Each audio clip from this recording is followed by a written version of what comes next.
Salut tout le monde, voici l'épisode 5 du journal de bord d'un doctorant confiné.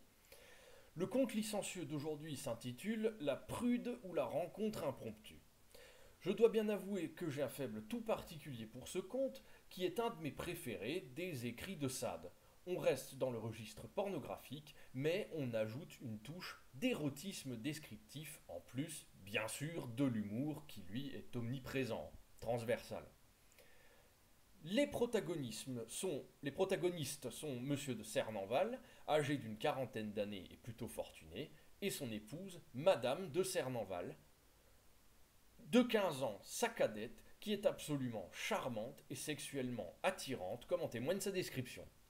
Mais cette dernière est incroyablement prude, se refuse de vivre une sexualité autre que le strict minimum, ne partage pas la vie sociale de son mari et passe le plus clair de son temps dans les églises. Monsieur de Cernenval n'est pas totalement dupe, il est plutôt méfiant, il questionne régulièrement sa femme pour bien s'assurer que cette dernière n'en profite pas pour batifoler quand il a le dos tourné, sous couvert de spiritualité. Ce personnage se méfie tout particulièrement des religieux, qui sont, je le rappelle, à chaque fois d'incorrigibles satires tout au long de l'œuvre de Sade.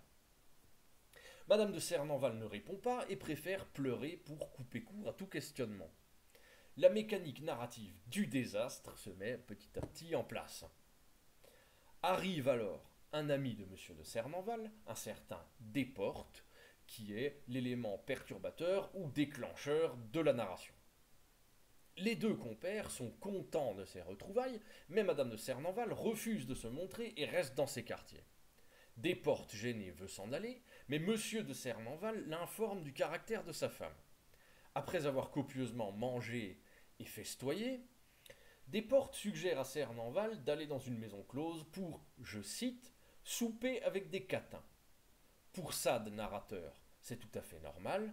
Pour les mœurs de Paris depuis la moitié du XVIIIe siècle, selon lui, ça l'est beaucoup moins, et la morale la plus élémentaire désapprouve, quelle que soit la situation et de tout temps.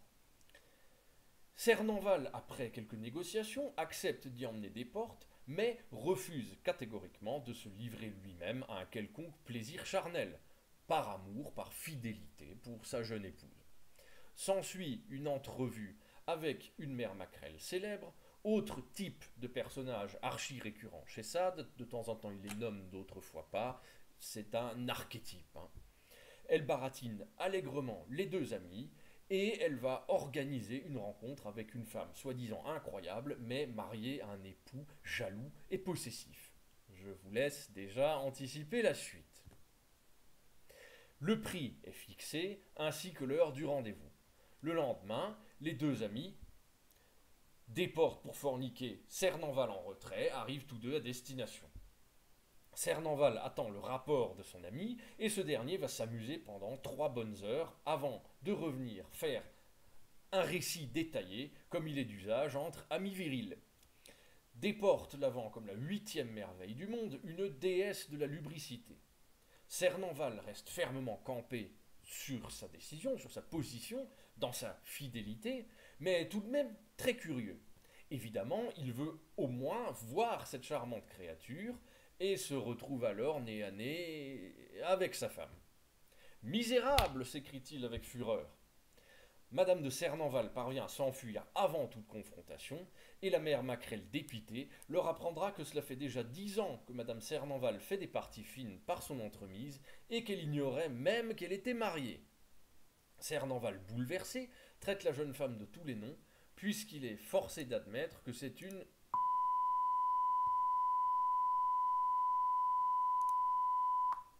et décrète qu'il ne lui doit plus rien d'autre que son mépris. Il ne reverra plus sa femme, partie depuis bien longtemps probablement avec l'aide de complices. Desportes, très gêné, prend congé, et M. de Cernenval, pour guérir de son chagrin, écrit un in quarto, c'est-à-dire 8 pages, contre les épouses hypocrites et infidèles. Mais Sade précise bien, et je trouve ça brillant et même sidérant de lucidité, je cite, cet écrit ne changea pas le comportement des femmes et les hommes ne le lurent jamais. En résumé, si je veux faire une synthèse de cela, les comportements humains ne changeront pas et l'infidélité est une chose qui se reproduira sans cesse et pour les deux sexes, dans un sens ou dans l'autre. Il n'y a pas de leçon universelle à en tirer grâce à la peine d'un individu, c'est une chose qui arrive, arrivera encore et ne changera pas, et dont le fait d'informer les futurs infortunés ne change strictement rien, puisqu'ils ne sont pas encore concernés, jusqu'à ce qu'il soit trop tard. C'est en somme un comportement humain typiquement idiot. Ce qui ne m'est pas arrivé à moi n'existe pas, mais quand ça nous arrive, nous tombons des nues. Un peu de sagesse et de faculté d'écoute peuvent probablement prémunir de certains écueils et atténuer les peines, à la condition que nous lisions et écoutons autrui. Voilà sûrement la morale ultime de cette histoire. La suite au prochain épisode. Salut tout le monde.